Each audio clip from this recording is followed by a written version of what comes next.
नमस्ते और स्वागत है योर एरोनियस जोन्स के ऑडियो बुक समरी में। इस किताब में डॉ वेन डायर आपको बताते हैं कि कैसे आप अपने नेगेटिव सोच के पैटर्न को बदल सकते हैं और अपने जीवन में खुशी और सफलता प्राप्त कर सकते हैं। डॉ डायर के मुताबिक हमारे जीवन में सबसे बड़ी रुकावट अपने ही विचार हैं। अगर हम अपने विचारों को नियंत्रित नहीं कर सकते हैं तो वे हमारे लिए परेशानी और दुख का कारण बन सकते हैं। इस ऑडियो बुक में डॉ डायर आपको एरोनियस जोन्स के बारे में बताते हैं, जो कि नेगेटिव सोच के पैटर्न हैं जो हमें खुश और सफल होने से रोकते हैं। इन जोन्स में शामिल हैं सेल्फ अप्रूवल की जरूरत, दूसरों की मंजूरी के बिना आपको अपने आप में अच्छा नहीं लगता, क्रिटिसिज्म से डर, आप क्रिटिसिज्म से बचने के लिए बहुत कुछ करने को तैयार हैं, चाहे इसका मतलब अपने सपनों को छोड़ना हो, कंडेमनेशन की जरूरत, आपको अपनी गलतियों के लिए खुद को सजा देनी चाहिए, नीड फॉर जस्टिस, आपको लगता है कि हर कोई हर समय आपके साथ सही व्यवहार करना चाहिए, नीड टू कंट्रोल, आपको हर चीज और हर किसी को नियंत्रित करना चाहिए। इसके साथ हम जानेंगे कैसे अपनी जिंदगी को बेहतर तरीके से जिए। तो क्या आप तैयार हैं? बिल्कुल। आइए फिर शुरू करते हैं आज की ऑडियो बुक। सबसे पहले, क्या तुम भीड़ में रहना पसंद करते हो? अगर ऐसा है तो यह हमारे लिए बिल्कुल भी सही नहीं है। आपने ना जाने कितनी बार सुना होगा कि भीड़ में रहने से हम सुरक्षित महसूस करते हैं, लेकिन क्या आपने कभी ऐसा सोचा है कि अकेले रहने में क्यों हम असुरक्षित महसूस करते हैं? इसकी वजह है हमारे पूर्वज, जो कि बहुत सी चीजें अपने झुंड की नकल करके सीखा करते थे या फिर खुद की सुरक्षा झुंड में रहकर किया करते थे। उदाहरण के लिए, अगर आपका सामना किसी जानवर से हो जाए और आपको ना पता हो कि वो खतरनाक है, लेकिन अगर आप देखते हैं कि आपके साथी भाग रहे हैं तो आप भी उनके साथ भागने लगते हैं और इस तरह से आप जिंदा रहते हैं। जब सड़क पर कहीं एक्सीडेंट हो गया होता है तो बहुत से लोग उसके आसपास खड़े हो जाते हैं। धीरे धीरे वो भीड़ बढ़ती जाती है और जब आप वहां से होकर गुजरते हैं तो आपका भी मन करता है कि आप रुक कर देखें कि क्या हुआ। देखा जाए तो वो आपके काम की चीज नहीं है और ना ही कुछ ऐसा है जिसे देखकर मजा आए, लेकिन आप सबको वहां जाते देखते हैं और अनजाने में खुद भी वहां पर चले जाते हैं। इसी तरह से हम मानते हैं कि अगर किसी काम को बहुत सारे लोग कर रहे हैं या फिर किसी आइडिया को बहुत से लोग मानते हैं तो हमें लगता है कि वे सही हैं। किसी एक खास तरह के फैशन को या फिर किसी एक वेबसाइट को अगर हमारे सारे दोस्त पसंद करने लगते हैं तो हम भी धीरे धीरे उसे पसंद करने लगते हैं। इसका इस्तेमाल मार्केटिंग के लोग आपको आकर्षित करने के लिए करते हैं। इसके अलावा हम उस तरह से सोचना पसंद करते हैं जिस तरह से सब लोग सोच रहे हैं। जब एक क्लास में कोई बच्चा शरारत कर दे और टीचर आकर पूछे कि वो काम किसने किया है तो कोई भी नहीं बोलता। जो बोलना चाहते हैं वे बाकी को देखकर चुप हो जाते हैं। आप खुद को कैसे डिफाइन करते हैं? हम सभी के पास लेबल्स की लिस्ट होती है जो हम तब इस्तेमाल करते हैं जब बात होती है कि हम कौन हैं। यह लेबल हमें हमारे पास्ट के एक्सपीरियंस से कनेक्ट करते हैं। इनमें पॉजिटिव डिस्क्रिप्शन भी होता है, जैसे कि काइंड होना, खुश होना और वफादार होना। हम नेगेटिव डिस्क्रिप्शन का भी इस्तेमाल करते हैं, जैसे कि आलसी होना, स्टूपिड होना और शर्मिला होना। यह नेगेटिव एरिया ही वह चीजें होती हैं जिन्हें इंप्रूव करने की जरूरत होती है। लेबल्स का इस्तेमाल करना किसी काम का नहीं है। जब कोई इंसान खुद को लेकर किसी पार्टिकुलर डिस्क्रिप्शन को एक्सेप्ट कर लेता है तो वो उस लेबल से बंध जाता है। मैं ऐसा ही हूं, मैं हमेशा से ऐसा ही रहा हूं, यही मेरा नेचर है। अगर आप इन नेगेटिव डिस्क्रिप्शन का इस्तेमाल बहुत ज्यादा करते हैं तो आप अपने पास्ट से बंधे हुए हैं। यह चेंज और ग्रोथ लाने को रोकने के बहाने हैं। आपको अपनी प्रॉब्लम के बारे में पता है, पर आप उस परेशानी के साथ ही जीते रहते हैं। लेबल दो सोर्सेस से आते हैं। हम या तो इन्हें चुनते हैं या फिर दूसरे लोगों से सीखते हैं। पहला, हम खुद को लेबल इसलिए देते हैं क्योंकि हम किसी सिचुएशन को अवॉइड करना चाहते हैं। एग्जाम्पल के लिए, हैरोल्ड वर्ल्ड वॉर की वजह से अपनी पढ़ाई पूरी नहीं कर पाया था। वह कॉलेज जाना चाहता था पर वो यंग स्टूडेंट्स के साथ कंपटीशन करने से डरता था। फिर हैरोल्ड ने एक एडमिशन ऑफिशियल से बात की। उसने एक लोकल कम्युनिटी कॉलेज में जाने के लिए एक इंटरव्यू भी प्लान किया था, पर हैरोल्ड उसे ये कहकर टालता रहा, जैसे पढ़ाई करने के लिए अब मैं बहुत बड़ा हो गया हूं, मैं ज्यादा स्मार्ट नहीं हूं, या मुझे अब डिग्री लेने में कोई इंटरेस्ट नहीं है। लेकिन यह सच नहीं था। हैरोल्ड बस उस डरावने सिचुएशन से बाहर निकलने के लिए सेल्फ लेबल का इस्तेमाल कर रहा था। वहीं कुछ लेबल हमें बचपन से ही दूसरों से मिले होते हैं। एग्जाम्पल के लिए होप सेकंड स्टैंडर्ड में पढ़ती है। उसे पेंटिंग और कलरिंग बुक्स से खेलना बहुत पसंद है। आर्ट क्लास में होप के टीचर हमेशा उससे कहते रहते थे कि वह उसमें अच्छी नहीं है। हर सेशन के बाद होप के दिमाग में एक लेबल बनना शुरू हो गया। वह मानने लगी कि वह आर्ट में बहुत खराब है। इसका नतीजा यह हुआ कि होप जिंदगी भर पेंटिंग करने से बचती रही।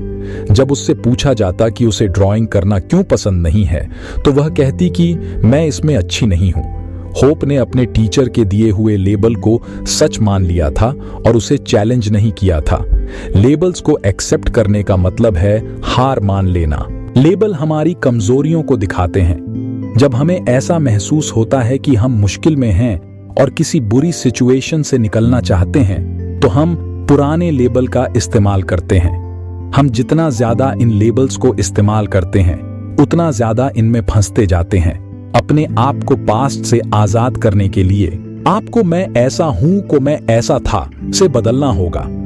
आपको अपने आसपास के लोगों से मदद मांगनी चाहिए। आप उन्हें बता सकते हैं कि आपने तय किया है कि आप अपने लिमिट करने वाले लेबल को हटाना चाहते हैं, और उनसे बोल सकते हैं कि जब भी आप उन लेबल्स का इस्तेमाल करें, तब वे आपको आपके डिसीजन के बारे में याद दिलाएं। आपको चेंज होने का भी प्लान बनाना चाहिए। अगर आप खुद को शर्मीले होने का लेबल देते हैं, तो अपने आप को ऐसी सिचुएशन में डालिए जहां आप किसी ऐसे इंसान के आसपास हों जिसके साथ आपको नर्वस महसूस होता है। जर्नल रखने से भी आपको इसमें मदद मिलेगी।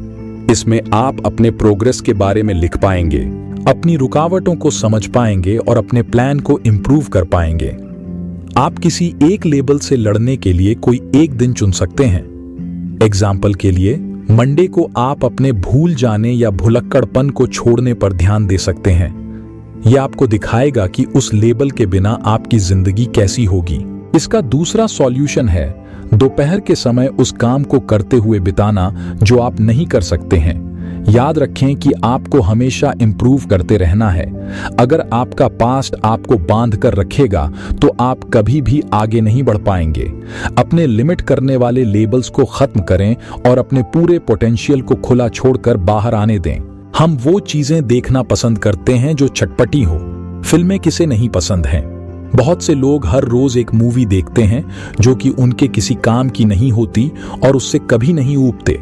लेकिन अगर हम उनसे हर रोज सिर्फ 30 मिनट तक किताबें पढ़ने के लिए कह दें, तो ज्यादातर लोग इस काम को नहीं करेंगे।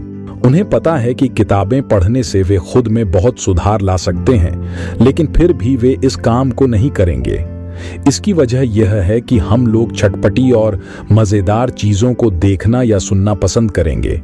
अगर कभी कहीं पर किसी की हत्या हो जाए, तो हम अखबारों में यह नहीं देखेंगे कि पुलिस उस समय क्या कर रही थी, या फिर कानून के होते हुए भी लोग किस तरह से बिना खौफ के ऐसे गलत काम कर रहे हैं। हम यह कम ही सुनने को पाएंगे कि हम किस तरह से इन हालातों को सुधार सकते हैं। अखबार के लोग इस बात को जानते हैं और वे इस तरह की खबरों को कहानी की तरह बनाकर सुनाते हैं। इस तरह से उनका अखबार पढ़ने वाले हर रोज चटपटी कहानियां पढ़ने के लिए उनका अखबार खरीदते हैं। इसके अलावा हम उन बातों पर ज्यादा भरोसा करते हैं जिनके होने की संभावना कम होती है। उदाहरण के लिए, अगर आप कोई एग्जाम देने जा रहे हैं और आपसे कोई कहे कि शायद पेपर लीक हो गया है, आप यह कभी नहीं सोचेंगे कि शायद लीक नहीं हुआ है। आप इस बात को मान लेंगे क्योंकि पेपर लीक होने की संभावना कम है और ना लीक होने की ज्यादा। इस तरह से सोचना डॉक्टरों के लिए खतरनाक हो सकता है। कुछ खतरनाक बीमारियों के लक्षण एक आम बुखार के लक्षण से मिलते जुलते हैं। ऐसे में जब डॉक्टर उन लक्षणों को देखता है, तो उसके दिमाग में वो बीमारियां आती हैं जिनके होने की संभावना कम है। इसलिए उन्हें सिखाया जाता है कि लक्षण कुछ भी हों, पहले आम बीमारियों का टेस्ट किया जाए। मौत हमेशा हमारे सर पर मंडरा रही होती है। जिंदगी छोटी है और मौत हमेशा हमारे करीब आती रहती है। जब आप जिंदगी को इस नजरिए से देखते हैं तो आपको एहसास होता है कि कुछ ऐसे सवाल है जो आपको खुद से पूछने चाहिए। क्या आपको अपनी जिंदगी डिनायल मोड यानी चीजों को नकारते हुए जीते रहना चाहिए? क्या आपको उन चीजों पर ध्यान देना चाहिए जो आपको पसंद हैं, या फिर आपको वही करते रहना चाहिए जो दूसरे आपसे चाहते हैं? क्या आप जो चाहते हैं वह सभी चीजें खरीदना जरूरी है? क्या खुश रहने को टालकर मेहनत करते रहने के लिए जीना समझदारी है? खुद से ये इंपॉर्टेंट सवाल पूछने पर आपको यही जवाब मिलेगा कि आपको चिंता करनी छोड़ देनी चाहिए और अपनी जिंदगी को खुलकर जीना और एंजॉय करना शुरू कर देना चाहिए। आप खुद को डराने या अपने नजरिए को बदलने के लिए अपनी मौत के ख्याल का इस्तेमाल कर सकते हैं। मौत की सच्चाई को ध्यान में रखते हुए आपको एक अच्छी जिंदगी जीने पर ध्यान देना चाहिए। जब आप यह सोचकर कुछ चूज करते हैं कि शायद आप कल मर जाएंगे, तो आपके डिसीजन बदल जाते हैं।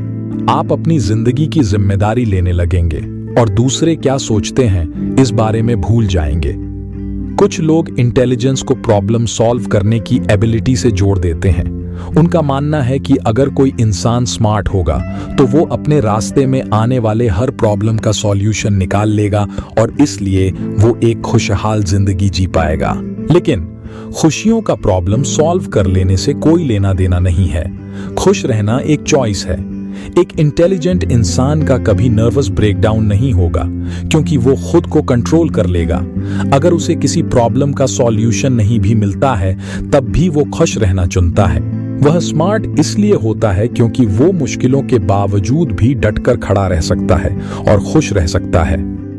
हमें सिखाया जाता है कि इमोशंस को कंट्रोल नहीं किया जा सकता है। जब हमारे साथ कुछ बुरा होता है तो हमें उदास रहना चाहिए और खुशियों का हमारे दरवाजे पर आने का इंतजार करना चाहिए। यह सोच गलत है, क्योंकि हमें अपने इमोशंस को कंट्रोल करना चाहिए। हर इवेंट के लिए हमारा हर रिएक्शन हमारी खुद की चॉइस होती है। एक बार जब आप अपने इमोशंस को कंट्रोल कर लेते हैं, तब आप अपनी लाइफ को भी कंट्रोल कर पाते हैं। ऐसा करना थोड़ा मुश्किल तो है, लेकिन नामुमकिन नहीं है।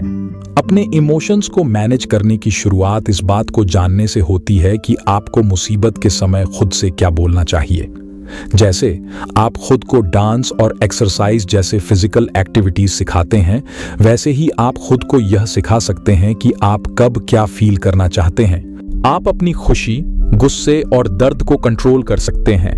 आप खुद से हराना बंद करके अपने इमोशंस पर कंट्रोल रख सकते हैं। इसके लिए प्रैक्टिस की जरूरत होगी और यह मुश्किल भी होता है, लेकिन आप ये कर सकते हैं। मान लीजिए कि जब आप खुश नहीं हैं, तब आपको कुछ ऐसा करना पड़ रहा है जो आपको बिल्कुल पसंद नहीं है।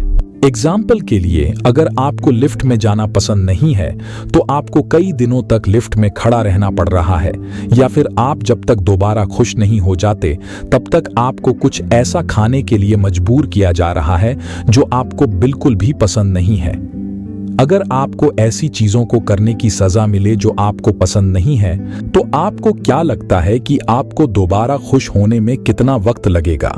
बेशक आप तुरंत खुश हो जाएंगे, क्योंकि आप उस बुरे सिचुएशन से बाहर निकलना चाहेंगे। अगर खुश होने से आपको उस लिफ्ट से बाहर निकलने को मिलेगा जो आपको बिल्कुल भी पसंद नहीं है, तो आप तुरंत खुश हो जाएंगे।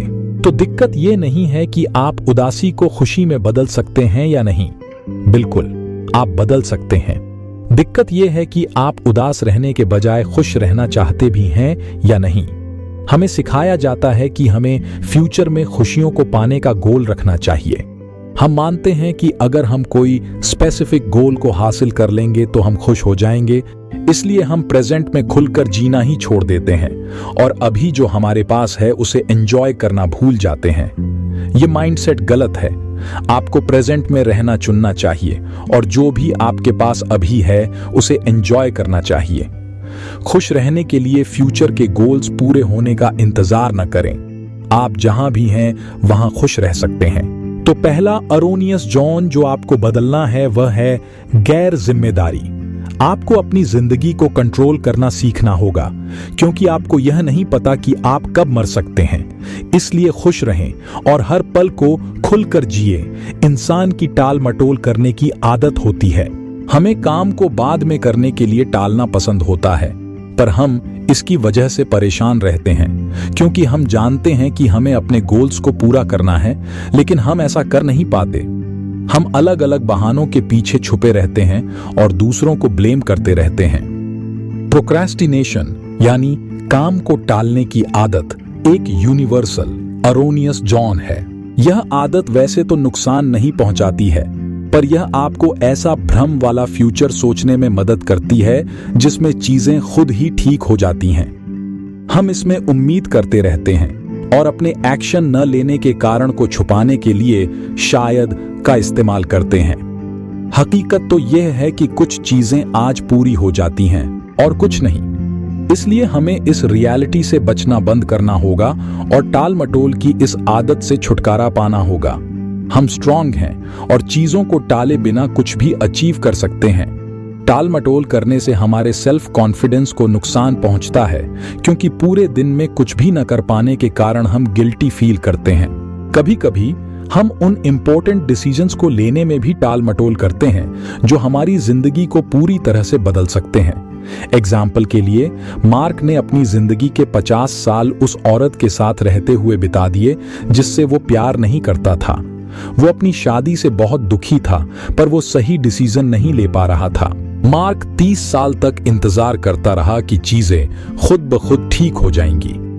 मार्क इस बात को मानता है कि उसका अपनी वाइफ के साथ 10 साल से भी ज्यादा समय से कोई इंटीमेट यानी करीबी रिश्ता नहीं था। वह अलग अलग जिंदगी जी रहे थे और अच्छे दिनों के आने का इंतजार कर रहे थे। इस एग्जाम्पल से साफ जाहिर होता है कि मार्क में टाल मटोल करने की आदत थी। मार्क बस चीजों को टालता रहा और खुद ब खुद सब ठीक हो जाने की उम्मीद करता रहा। उसे सच्चाई को समझना चाहिए था कि किसी चीज को टालने से वह काम कभी पूरा नहीं होगा। चीजें तभी ठीक होती हैं जब हम अपनी सिचुएशन को बदलने के लिए सही एक्शन लेते हैं। टाल मटोल की आदत को हराना आसान है, क्योंकि इसके लिए आपके एफर्ट्स की जरूरत होती है। आपको दूसरों की मदद की जरूरत नहीं होती। आपको बस ये समझना होगा कि बोलना और करना दो अलग चीजें होती हैं। एग्जाम्पल के लिए, सैम एक ऐसा लड़का था जो पूरी जिंदगी भ्रम में जीता रहा। जब भी वो दोस्तों के साथ होता था तब वो इस बारे में बात करता कि उसे कितना सारा काम करना है। लोग उसके काम के बोझ को इमेजिन करके ही थक जाते थे।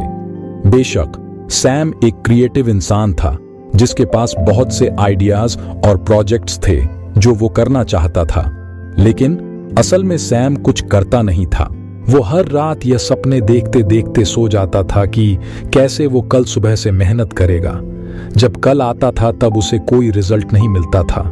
सैम जो कहता था और वो जो करता था, उन दोनों में बहुत फर्क था। सच्चाई से भागने के अलावा टाल मटोल करना हमें हमारे कंफर्ट जोन में रहने में मदद करता है। कुछ भी न करने का मतलब है कि हम कुछ नया ट्राई नहीं कर रहे हैं। ऐसा करके हम फेल होने की पॉसिबिलिटी को तो खत्म कर देते हैं, पर हम कभी सक्सेसफुल भी नहीं हो पाते। यह हमें दूसरों को ब्लेम करने की वजह देता है और प्रोग्रेस न करने के कई बहाने ढूंढने में मदद करता है।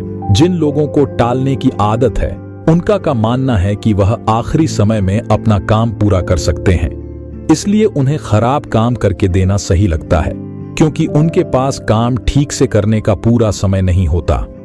दूसरों का मानना है कि काम को टालने से यह उनके बजाय किसी और को इसे पूरा करने के लिए मजबूर करेगा, इसलिए वो दूसरों को मैनिपुलेट करने के लिए टाल मटोल की आदत का इस्तेमाल करते हैं। इस आदत को रोकने के लिए आपको एक बार में 5 मिनट तक खुलकर जीना चाहिए।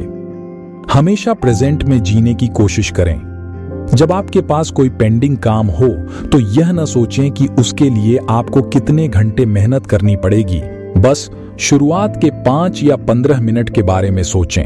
आमतौर पर मेहनत करने के डर से बाहर निकलने के लिए सिर्फ 5 मिनट ही लगते हैं। आप खुद से यह भी पूछ सकते हैं कि इस काम को करने से आप सबसे बुरा क्या महसूस कर सकते हैं। तब आपको पता चलेगा कि किसी भी चीज को टालने की कोई वजह नहीं होती है। जब तक वो काम आपके टू डू लिस्ट में है तब तक वह काम करने के लायक है। इस आदत से बाहर निकलने का दूसरा तरीका है खुद से ये पूछना कि अगर मेरे पास जीने के लिए सिर्फ 6 महीने होते तो मैं क्या कर रहा होता। इस सवाल का जवाब आपको कल के लिए उम्मीद करने के बजाय आज काम करने के लिए मोटिवेट करेगा। अगला अरोनियस जॉन जिस पर हमें काम करना है वह है सेल्फ लव। जब हम बच्चे थे तो हमें खुद से ज्यादा दूसरों की परवाह करना सिखाया गया था। एक माँ हमेशा अपने बच्चों को दूसरे बच्चों के साथ खिलौने शेयर करने के लिए कहती है, पर क्योंकि बच्चे जिद्दी होते हैं इसलिए वो बड़ों की कही हुई बात को अनसुना कर देते हैं और खुद को ज्यादा इंपॉर्टेंट मानते हैं। हालांकि जो बातें उन्हें सिखाई जाती हैं वह उनके बड़े होने के बाद उनमें दिखती हैं। बच्चे अपने बिलीव्स पर डाउट करने लगते हैं, दूसरों को प्यार करना सीखते हैं और खुद के बारे में भूल जाते हैं। वह यह भी सीखते हैं कि उन्हें खुद पर और अपने मन पर विश्वास नहीं करना चाहिए, क्योंकि उन्हें सोसाइटी की बात ही हमेशा फॉलो करना चाहिए। प्यार का मतलब है एक इंसान को वो जैसा है वैसे ही एक्सेप्ट करना, फिर भले ही वो आपसे अलग हो या उनका ओपिनियन आपसे मैच न करता हो। दिक्कत यह है कि लोग इस बात को दूसरों पर अप्लाई करते हैं पर खुद पर अप्लाई करना भूल जाते हैं। वह खुद से प्यार करना और अपनी अहमियत समझने की जरूरत को नजरअंदाज कर देते हैं। अगर आप खुद को प्यार के लायक नहीं समझेंगे तो आप दूसरों से प्यार कैसे कर पाएंगे। जो लोग खुद से प्यार नहीं करते वह दूसरों से भी प्यार नहीं कर पाएंगे या दूसरों के प्यार को एक्सेप्ट नहीं कर पाएंगे। प्यार का इक्वेशन जिसमें इमोशंस का लेन देन होता है उसकी शुरुआत खुद को प्यार करने से होती है। नोआ एक पिता के बहुत अच्छे एग्जाम्पल हैं जो अपने बच्चों और बीवी से बहुत प्यार करते हैं। वह उनके लिए महंगे गिफ्ट्स लाते हैं और अपनी फैमिली को हॉलीडे पर भी ले जाते हैं। हालांकि नोआ ने कभी अपने बच्चों या बीवी को आई लव यू नहीं बोला है। भले ही वह मन से ऐसा महसूस करते थे, फिर भी वह कभी आई लव यू नहीं कहते थे, क्योंकि उन्हें डर था कि उनके बच्चे और बीवी इसका क्या जवाब देंगे। अगर वह वापस आई लव यू नहीं बोलते तो नोआ के सेल्फ एस्टीम को ठेस पहुंचती, और अगर वह आई लव यू कहते तो वो खुद से सवाल करने लगते कि वह उनके प्यार के लायक हैं या नहीं। नोआ अगर खुद से प्यार करते तो वो ये समझ जाते कि वो प्यार पाने के लायक हैं। अगर उनके बच्चे और बीवी वापस आई लव यू नहीं भी बोलते तब भी वो इन शब्दों को अपने सेल्फ एस्टीम से नहीं जोड़ते। उन्हें इस बात की परवाह नहीं होती क्योंकि उन्होंने उस इक्वेशन में अपना पार्ट पूरा कर दिया होता, तो उनका जवाब उन पर डिपेंड करता और इससे नोआ की सेल्फ वर्थ पता चलने की बात नहीं होती। कुछ लोगों को यह पसंद नहीं होता कि वह कौन है क्योंकि उन्हें उनका बिहेवियर पसंद नहीं होता। आप हमेशा अपने बिहेवियर को चेंज करने की कोशिश कर सकते हैं। अगर आपने कुछ ऐसा कर दिया है जो आपको पसंद नहीं है तो इसका मतलब ये नहीं है कि आपको खुद के बारे में नेगेटिव सोचना चाहिए। गलती सबसे होती है, गलतियों को सुधारने से ही हम आगे बढ़ते हैं। खुद से नफरत करना गलती करने से भी बड़ी गलती है। सेल्फ लव खुद को एक्सेप्ट करने से शुरू होता है। खुद से पूछें कि आपको खुद से बारे में क्या पसंद नहीं है और फिर जो चीज आपको पसंद नहीं है उसके बारे में लिखें। एग्जाम्पल के लिए हो सकता है कि शायद आपको अपनी बॉडी में कुछ पसंद न हो।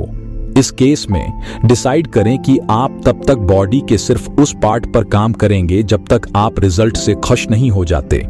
एक बार जब आप अपनी जिंदगी में एक चीज को इम्प्रूव कर लें तो फिर अगली चीज की तरफ बढ़िए।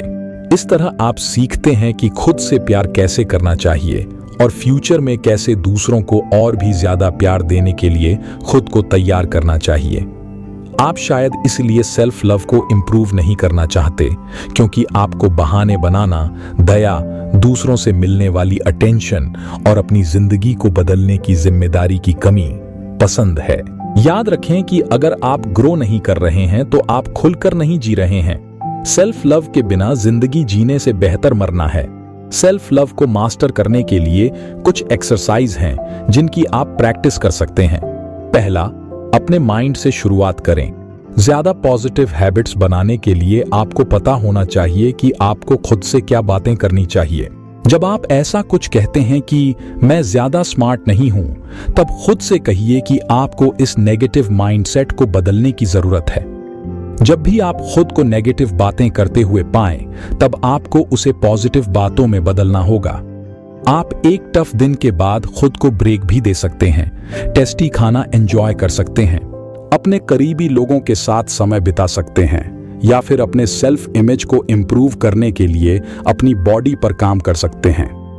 आपको खुद को दूसरों से कंपेयर करना भी छोड़ना होगा। एक चीज पर ध्यान देने से शुरुआत करें, उस चीज को इंप्रूव करने के लिए एक प्लान बनाएं, और फिर जब आप उस गोल को पूरा कर लें, तब किसी और चीज की तरफ बढ़िए। इंडिपेंडेंस का मतलब है आजादी। अगर आपको किसी रिश्ते में किसी तरीके से बिहेव करने के लिए मजबूर किया जाता है तो आप गुलाम हैं। एग्जाम्पल के लिए, कुछ पेरेंट्स का मानना होता है कि उनका उनके बच्चों पर पूरा अधिकार है। वो अपने बच्चों को उनसे जुड़े रहने के लिए मजबूर करते हैं और उन्हें छोड़ते नहीं हैं। लेकिन पेरेंट्स को अपने बच्चों को खुद पर डिपेंडेंट रहना सिखाना चाहिए, न कि उनके सहारे रहना। इसका मतलब ये नहीं है कि हमें दूसरों से प्यार नहीं करना चाहिए या उनकी कद्र नहीं करनी चाहिए। इसका मतलब सिर्फ इतना है कि हमें दूसरों को कंट्रोल करने का कोई हक नहीं है और दूसरों की इच्छाएं पूरी करने की जिम्मेदारी हमारी नहीं है। अगर आप एक ऐसे रिश्ते में हैं जहां आपकी आजादी को छीन लिया गया है, या आपको किसी को खुश करने के लिए कुछ चीजें करने के लिए मजबूर किया जाता है, तो ये एक ऐसी प्रॉब्लम है जिसका आपको उपाय करना होगा। दूसरों पर डिपेंडेंट रहना छोड़ने के लिए हमें घर से शुरुआत करनी होगी। एक डिज्नी मूवी है बेयर कंट्री, जो बहुत अच्छे से दिखाती है कि बच्चों को खुद पर डिपेंडेंट रहना कैसे सिखाना चाहिए। इसमें मदर बेयर अपने बच्चों को सिखाती है कि शिकार कैसे करना है, पेड़ पर कैसे चढ़ना है और खुद को कैसे बचाना है। एक बार जब उसका काम हो जाता है, तब मदर बेयर अपने बच्चों को पेड़ पर चढ़ने के लिए मजबूर करती है और फिर वहां से चली जाती है। मदर बेयर एक सेकंड के लिए भी हिचकिचाती नहीं है, वह बस मुड़ती है और एक इंडिपेंडेंट जिंदगी जीने के लिए वहां से चली जाती है। जानवर भी इस बात को समझते हैं कि एक माँ का काम होता है अपने बच्चे को जिंदा रहने के लिए जो स्किल्स चाहिए वो सिखाना, ना कि अपने बच्चों पर बस हक जताना, उन्हें हर हफ्ते मिलने आने के लिए मजबूर करना। ह्यूमन पेरेंट्स भी ऐसे ही होते हैं। वह अपने बच्चों को वो हर चीज सिखाते हैं जो उन्हें सीखनी चाहिए, लेकिन एक पॉइंट के बाद इंसान अपने बच्चों पर डिपेंडेंट हो जाता है। वो उनके सहारे जीने लगता है। एक इंडिपेंडेंट बच्चा बनाने के बजाय इंसान अपने बच्चे को ऐसा बना देता है कि वह उन्हें छोड़ नहीं पाता है। चेंज की शुरुआत तब होती है जब आप खुद से पूछते हैं कि आप अपने बच्चे को कैसा बनाना चाहते हैं। बेशक आप उन्हें कॉन्फिडेंट और संतुष्ट बनाना चाहते होंगे। आप एक हैप्पी और स्ट्रांग पेरेंट बनकर ही एक हैप्पी और स्ट्रांग बच्चे की परवरिश कर सकते हैं। बच्चे आपसे ही सीखते हैं। वो रोल मॉडल बनिए जिन्हें आप चाहते हैं कि आपका बच्चा फॉलो करे। अगर आप कमजोरी और कम सेल्फ एस्टीम दिखाएंगे तो आपका बच्चा भी वैसा ही बन जाएगा। अगर आप अपने बच्चों को खुद से आगे रखते हैं तो आप उन्हें दूसरों को खुद से आगे रखना सिखाते हैं। एक पेरेंट के रूप में आपकी अपनी इंडिपेंडेंट और अलग लाइफ होनी चाहिए। एक इंडिपेंडेंट फैमिली भी साथ रहती है क्योंकि वह अपने मन से एक दूसरे के पास रहना चाहते हैं, ना कि इसलिए क्योंकि उन्हें उनके पेरेंट्स से मिलने के लिए मजबूर किया जाता है। वह एक दूसरे की प्राइवेसी की रिस्पेक्ट करते हैं और उनका यह मानना नहीं होता कि उन्हें हर चीज शेयर करने की जरूरत है। इंडिपेंडेंट फैमिलीज में पेरेंट्स खुश और संतुष्ट रहते हैं। उनके अपने शौक और अपनी हॉबीज होती हैं। उनका मानना होता है कि वह घर में एक हेल्दी माहौल तभी बना सकते हैं जब वो पहले खुद का अच्छे से ख्याल रखेंगे। डिपेंडेंट फैमिलीज में माँ एक गुलाम की तरह काम करती है। उसे एक दिन की भी छुट्टी नहीं मिलती। वह हमेशा सबके लिए मौजूद रहती है और सबकी जरूरतें पूरी करती हैं। उसके बच्चे उसके जीने की इकलौती वजह बन जाते हैं। कभी कभी एक दूसरे पर डिपेंडेंट होने की ये आदत पेरेंट और बच्चे के बीच नहीं बल्कि पति पत्नी के बीच भी देखी गई है। पिछले चैप्टर में हमने प्यार को ऐसे डिफाइन किया था कि जिससे हम प्यार करते हैं उसे बिना किसी सवाल या उम्मीद के, जैसा भी वो है वैसे ही एक्सेप्ट करते हैं। प्यार का मतलब इंडिपेंडेंस यानी आजादी है, लेकिन ज्यादातर रिश्ते इंडिपेंडेंट नहीं होते हैं। जॉन को एंजेला का प्यारा और केयरिंग नेचर पसंद था। आखिर वह अपने बच्चों के लिए एक मां की तलाश में था। जब उनकी शादी हुई तब जॉन 23 साल का था और एंजेला 20 साल की।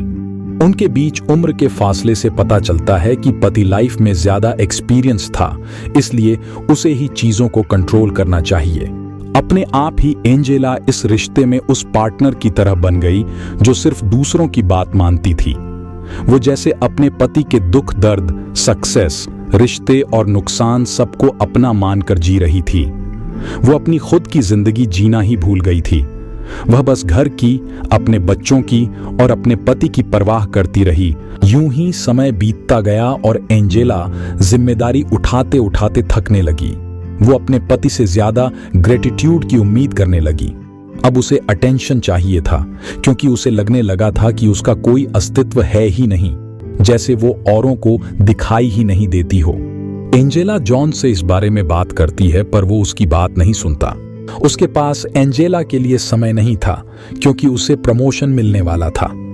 जॉन उसे नई हॉबीज ढूंढने और नए फ्रेंड्स बनाने के लिए कहता है। अब वो एक्सपेरिमेंट करना शुरू करती है। उसका एक आदमी से अफेयर हो जाता है। फिर वह ज्यादा कॉन्फिडेंट और इंडिपेंडेंट होने लगती है और घर में कम समय बिताती है। उसके बाद बच्चों को अपना ज्यादातर समय बेबी सिटर्स के साथ बिताना पड़ता था। उनकी प्रॉब्लम और भी ज्यादा बढ़ने लगती है। जॉन अब एंजेला से खुश नहीं था। उसने उसे तलाक देने की धमकी दी। जॉन ने उसे चॉइस दी कि वो या तो वापस अपने पहले वाले रोल में आ जाए या फिर उनकी शादी को खत्म कर दे। यह एक डिपेंडेंट रिश्ते का टिपिकल केस है। एक इंडिपेंडेंट रिश्ते में खुलकर ईमानदारी से बातचीत होती है। दोनों पार्टनर एक दूसरे की इच्छाओं को एक्सेप्ट करते हैं और मानते हैं। वो एक दूसरे की ग्रोथ में सपोर्ट देते हैं। इसमें कोई दूसरे को दबाता नहीं है, बल्कि एक दूसरे के साथ रहते हुए भी आजाद होते हैं। हो सकता है कि किसी पर डिपेंडेंट होना आपको सेफ और प्रोटेक्टेड महसूस करवाए। आपको शायद डिसीजन न लेना या जिम्मेदारी न लेना पसंद हो, पर यह आपको ही नुकसान पहुंचाएगा। यह आपके सेल्फ कॉन्फिडेंस और सेल्फ एस्टीम को खत्म कर देता है। यह आपको बिना खुशी के एक बेजान सी जिंदगी जीने के लिए मजबूर करता है। इसलिए अपने जीवन साथी से बात करें। जैसे ही कोई प्रॉब्लम आए वैसे ही उस बारे में बात करके उसे सॉल्व करें। याद रखें कि आप दोनों पार्टनर्स हैं। आपको मिलकर मुश्किलों का सामना कर उनसे बाहर निकलना है। पिछले चैप्टर में हमने खुद को लिमिट करने वाले बिलीव्स के बारे में जाना। इस चैप्टर में हम गिल्ट और चिंता के बारे में जानेंगे। कुछ लोग मानते हैं कि पास्ट को लेकर गिल्ट और फ्यूचर की चिंता जरूरी है, लेकिन सच तो यह है कि ये फीलिंग्स सिर्फ एनर्जी वेस्ट करती हैं। गिल्ट का मतलब है पास्ट की गलतियों पर ध्यान देकर बुरा महसूस करना। चिंता का मतलब है फ्यूचर को लेकर लगातार परेशान रहना। जो लोग उन चीजों की चिंता करते हैं जिन्हें वो कंट्रोल नहीं कर सकते, वे हमेशा नेगेटिविटी में फंसे रहते हैं। गिल्ट और चिंता दोनों बस चीजों को अवॉइड करने का तरीका है। ये हमें हमारे प्रेजेंट का सामना करने से डिस्ट्रैक्ट करते हैं। कुछ लोग एक तरह से गिल्ट मशीन की तरह होते हैं, यानी उन्हें थोड़ा सा इशारा मिलते ही वे बिना सोचे समझे रिस्पॉन्ड कर देते हैं। बचपन से हमें गिल्टी महसूस करना सिखाया जाता है, जो बड़े होने पर हमें हर्ट करता है। गिल्ट महसूस करने से पास्ट नहीं बदलेगा, फिर भी यह नेचुरल सा लगता है। इसीलिए हमें गिल्ट और चिंता से बचकर एक्शन लेना चाहिए। गिल्ट महसूस करने के कई कारण होते हैं। पहला, यह हमें प्रैक्टिकल कामों से बचाता है। गिल्ट में डूबकर हम प्रोडक्टिव होना बंद कर देते हैं। दूसरा, कुछ लोग मानते हैं कि गिल्ट हमारे पापों को धो देता है।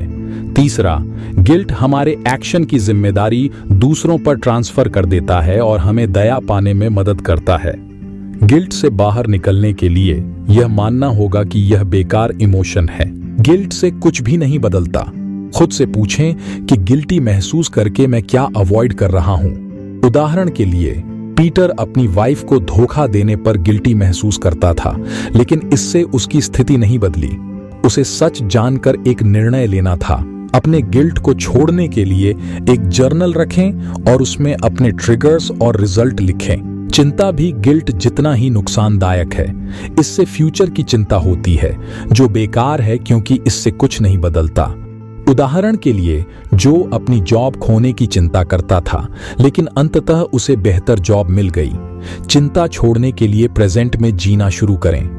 एक लिस्ट बनाएं कि किन चीजों की वजह से परेशान हैं और एक हफ्ते बाद देखें कि क्या चिंता करने से कुछ बदला।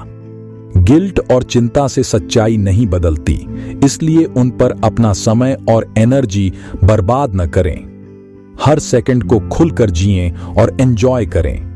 बेहतर फ्यूचर बनाने के लिए पास्ट से सीखें और प्रेजेंट पर ध्यान दें। डॉ डायर आपको यह भी बताते हैं कि कैसे आप इन गलत सोच के क्षेत्रों से छुटकारा पा सकते हैं और अपने जीवन में खुशी और सफलता प्राप्त कर सकते हैं। उनके कुछ सुझाव हैं। अपने विचारों को चुनने में सावधान रहें। हर विचार जो आपके दिल में आता है उसे सच नहीं मानें। दूसरों की मंजूरी के बिना खुद को पसंद करना सीखें। आपकी खुशी किसी और के हाथ में नहीं है। आलोचना से डरना छोड़ दें। आलोचना आपको बढ़ाने में मदद कर सकती है। अपनी गलतियों को माफ करना सीखें। हर कोई गलती करता है। समझने की कोशिश करें, बदलने की नहीं। दूसरों को आपकी तरह होने की उम्मीद मत रखें।